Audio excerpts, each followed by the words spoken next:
चला तर आज ना आम्ही सकाळ सकाळ गोरेगावसाठी निघालेलो आहोत ऑर्डरला आणि ऑर्डरमध्ये होतं हेअरस्टाईल आणि साडी ड्रेपिंग. तर इथे मी परत एकदा सिद्धीबरोबर निघालेली आहे. हाय हॅलो नमस्कार मैत्रिणींनो. मी अनुराधा अनुज होममध्ये तुमचं खूप खूप मनापासून स्वागत करते. तर इथे ना आम्ही सकाळी निघालेलो आहोत 7 वाजता.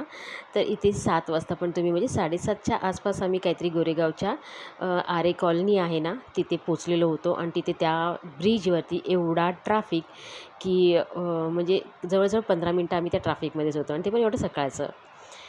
तर चला कसंबसं आम्ही ना बरोबर 8 वाजता इथे पोचायचं होतं. आम्ही 8 वाजता पोचलो आणि आमच्या कामाला सुरुवात केलेली आहे. आणि हा तुम्हाला एवढा उंचावरून दाखवलेला आहे ना ब्रिज, आम्ही 23व्या माळ्यावरती होतो. इथे सिद्धीने पहिलं काम सुरू केलेलं आहे. फक्त त्यांना टोन करून पाहिजे होते केसांना, जास्त हेअरस्टाईल नव्हती पाहिजे होती, म्हणजे बन वगैरे नको पाहिजे होतं. एकदा परत तुम्हाला मी दाखवलेलं की आम्ही किती उंचावरनं आणि इथून मेट्रो जात होती ना, म्हणून मी परत एकदा शूट केलेलं आहे. आणि वरचं ब्रिज वगैरे बघा किती छान दिसतोय ना.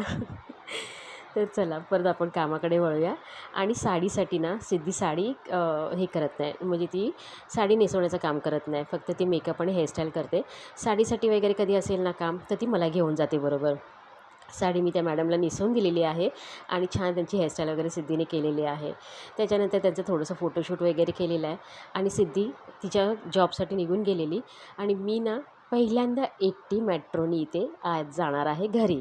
तर गोरेगाववरनं मी मेट्रो पकडलेले गोरेगाव ईस्टवरून आणि मला जायचं आहे आता दहिसर ईस्टला. लास्टचा स्टॉप माझा आहे कारण का मला पुढे मीरा रोडला जायचं आहे. आणि इथे तुम्ही बघू शकता इथे इंडिकेटर दाखवलं 1 मिनटामध्ये ट्रेन येणार होती आणि 1 मिनट अजून पूर्ण पण झालेलं नाही. ट्रेन आलेली आहे इथे, सॉरी मेट्रो आलेली आहे. आणि मी सिद्धीला प्रत्येक टायमाला कॉन्टॅक्ट करते, आता आलेली आहे, मी इथे आहे, मी तिथे आहे. आता तिने मला तिकीट काढण्यापासून वगैरे सगळं बरोबर सांगितलं की मावशी अशी तिकीट काढ, ह्या साईडने जा, कुठल्या साईडने ट्रेन जाते तिथून जा, असं तिने मला बरोबर गाईड केलेलं. मी त्याप्रमाणे बरोबर मेट्रोमध्ये चढलेली आहे. फायनली मी ना दहिसर ईस्टला उतरलेली आहे. त्याच्यानंतर ना जीवात जीव आलेला आहे कारण का मला ना प्रॉपर ॲक्च्युली तिथे इंडिकेटरवरती वगैरे येतं, ती लोकं अनाऊन्समेंट वगैरे करतात. पण काय होतं, पहिल्यांदा मी ह्याच्या अगोदर गेलेली आहे पण तिच्याबरोबरच गेलेली आहे आणि त्याच्या अगोदर पण एकदा गेलेली आहे, ते पल्लवीबरोबरच गेलेली आहे. पल्लवी म्हणजे माझ्या बहिणीची सून, तिच्याबरोबर गेलेली आहे. आणि सेकंड टाईम आम्ही सगळेजण एकत्र गेलेलो आहे. थर्ड टाईम मी जाते ती एकटीच मी गेली होती ना, म्हणून थोडंसं असं धाकधूक होती. तर चला फायनली मी घरी आलेली आहे आणि घरी मी 10:15ला आलेली आहे बरोबर. आल्याच्यानंतर थोडी फ्रेश वगैरे झाली. इथे मी मनोहरची देवपूजा वगैरे पण झालेली आहे. तर मी तुम्हाला ते दाखवण्याचा प्रयत्न करते.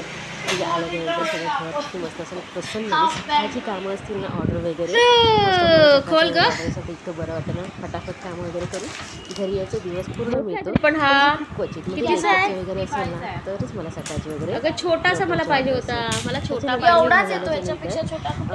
टाईम माझा मध्ये गेलेला आहे, थोडंसं म्हणजे नाश्ता वगैरे करून घेतलेला आहे. त्याच्यानंतर ना मी इथून इन्स्टामार्टवरून ना फ्रीजसाठी खूप जण असे मी बघितलेलं आहे बॉक्सेस वगैरे, म्हणजे भाज्यांसाठी वगैरे बॉक्सेस मागवतात ना, तर मी त्याने बोलली चल मम्मी आपण आपल्यासाठी पण मागवूया. म्हणून मी ना ते बॉक्स असं मी खूप लवकर शॉपिंग वगैरे ना ऑनलाईन करत नाही, पण जे पण मी 2-3 वेळा केले ना छान मला वस्तू वगैरे आलेल्या आहेत. आणि पुढे मला तिसऱ्यांदा ऑर्डर करते, तिसऱ्यांदा चौथ्यांदा करते सॉरी. त्याच्यामध्ये ना मला ते बॉक्स पाहिजे होते ते मी मागवलेले आहेत. बॉक्स एकदम चांगले वगैरे होते. त्याच्यानंतर ना त्याच्याबरोबर थोडंसं मला हे पण सामान घ्यायचं होतं, म्हणजे एक मला वायपर वगैरे घ्यायचं होतं ते, आणि दुसरं छास वगैरे ते पण मागवलं. आणि ह्या ऑर्डरबरोबर ना मिताईला हा कोकचा टीन दिसतो आहे ना, तो कोकचा टीन तिला ₹1 मिळालेला, तर ते तिने ऑर्डर केलेलं आहे. इथे डबे वगैरे तुम्हाला दाखवले, हे पण छान आहे, म्हणजे डबे वगैरे छान आहेत. त्याची नावं ठेवण्याचं असं काय आहे ना, आपल्याला ₹300 आहे, ते मला डिस्काउंटमध्ये अजून काहीतरी 65 265ला वगैरे असं काहीतरी पडलं आणि 6 डबे होते. याच्यामध्ये हे जाळी म्हणजे भाज्या वगैरे ठेवायच्या अगोदर ही जाळी ठेवायची असते की एअरसाठी. पण काय झालं नेमकं, मी जी ऑर्डर मागवली हे डबे पण छान आहेत, पण नेमकं हा डब्बा मला तुटलेला मिळाला. म्हणजे हा खालचा मी वरतून मिताली दाखवत होती की वरतून काढण्याचा, पण हा खाली डब्बा एकदम सर्वात खाली होता, तो कदाचित त्या लोकांच्या टाकण्यात वगैरे असं तुटला असेल. फटाफट मी पॅकिंग तशीच मिताईला सांगितलं फोटो वगैरे काढून ठेव पॅकिंग वगैरे, आणि असं माझा व्हिडिओ होताच. पण ना मी पहिल्यांदा म्हणजे मला बरं वाटलं की आता मस्तपैकी छान ऑर्गनाईज करायला मिळेल फ्रीज वगैरे. पण मला डब्बाच तिथे मिळालेला आहे. इन्स्टामार्टवरनं मागवलेलं डब्याची क्वालिटी बघा. डब्बा तसा ठीक आहे, चांगला आहे, पण हा तुटलेला आलेला आहे. तर आता मिताली तेच बघते की रिटर्न करण्याची पॉलिसी आहे त्याच्यामध्ये. आता मी तो रिटर्न करते. होतंय ना, आहे ना. ते कसं करतात तेच.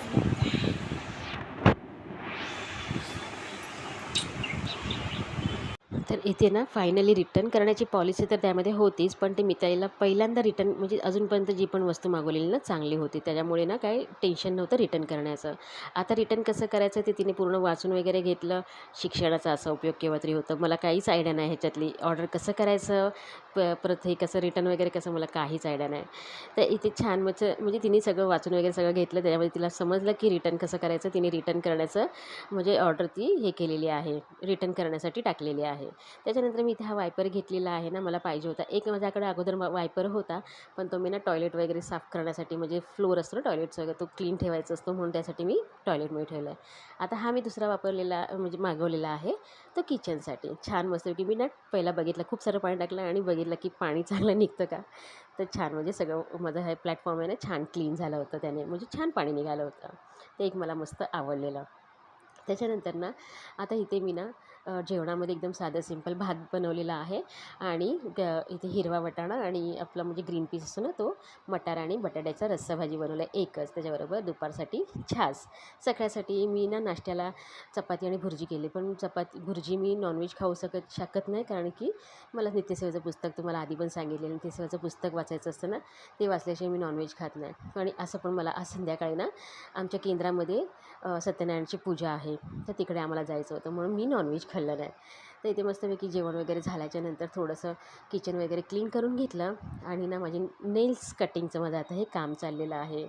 म्हणजे मी ॲक्च्युली खूप मला नखं वाढवण्याचा खूप शौक आहे, पण केव्हा केव्हा काय होतं अगदीच ना अर्धी मुर्दी नखं होऊन जातात ना आणि ते तुटतात वगैरे, त्यामुळे ना असं मग मन होत नाही की नखं वाढवण्याचे. आणि मी तुम्हाला आता दाखवलं ना, माझ्या करंगळीचं नख तर एवढं म्हणजे मस्त लांब झालं होतं ना, आणि त्याच्या बाजूचं म्हणजे आपली अनामिका असते ना, त्याचं पण मस्तपैकी छान अशी नखं अशी वाढलेली होती. पण ना अंगठ्याचं वगैरे ना कटिंग वगैरे करताना असं त्यामध्ये ना बरोबर सुरी अशी घुसली जाते, म्हणून ना थोडीशी भीती वाटते.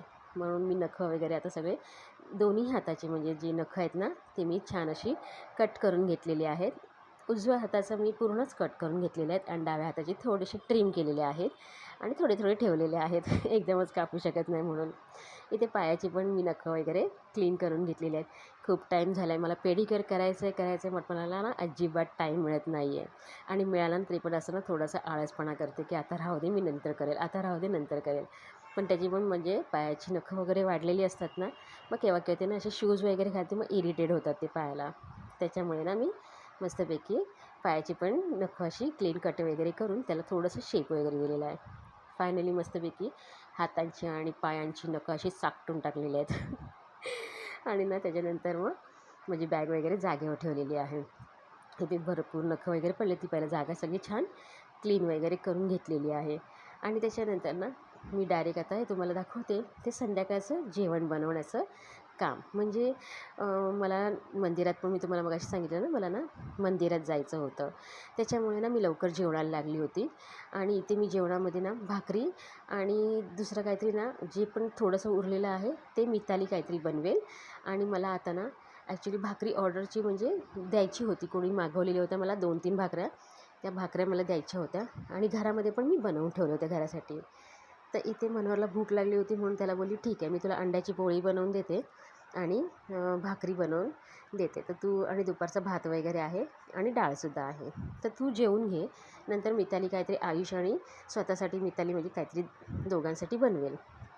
तर इथे बघा मी भाकरी वगैरे बनवून घेतलेली आणि भाकऱ्या माझ्या ॲज युज्युअल नेहमीसारख्या छान मस्तपैकी टम्म अशा फुगलेल्या आहेत.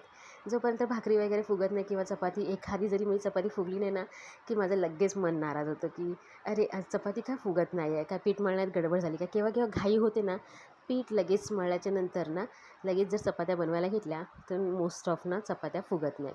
पण पीठ छान असं तिंबवून मळलं ना, म्हणजे मस्तपैकी पाणी वगैरे घालून मऊसूत मळलं आणि तेल वगैरे घालून छान मळून घेतलं आणि त्यामध्ये 10 मिनटं जरी ठेवलं ना, 10 ते 15 मिनटं, की चपात्या छान मस्त फुगतात. पण ना केव्हा तरी घाई गडबड होते, पीठ मळल्या लगेच चपात्या बनवायला लागतात. मग काय होतं, चपात्या केव्हा केव्हा फुगत नाहीत. मग तेव्हा माझं मन खूप नाराज होतं. मस्तपैकी अशा ना फुगल्या ना चपाती भाकरी वगैरे, की मन पण असं मस्तपैकी माझं फुगतं. म्हणजे छान, मला खूप बरं वाटतं. तर चला, इथे मी भाकऱ्या वगैरे बनवून घेतलेल्या आहेत. ज्यांच्या भाकऱ्या द्यायच्या होत्या त्यांना भाकरी मी देऊन टाकलेली आहे. आणि आता इथे मी मनोहरसाठी फक्त एकच अंड्याची पोळी घातलेली आहे आणि त्याला बोलली तू जेवून घे. त्यानंतर ना मस्तपैकी छान अशी तयार वगैरे होऊन बसलेली आहे मी. मी आणि माझ्या मैत्रिणींना जाणार आहोत मंदिरामध्ये. तर त्या दोघींचीच मी वाट बघते. याच्यामध्ये आमची चौथी मैत्रीण नाही आहे, ती गेली बाहेर फिरायला. तर आता आम्ही मंदिरामध्ये चाललेलो आहोत तिघीजणी.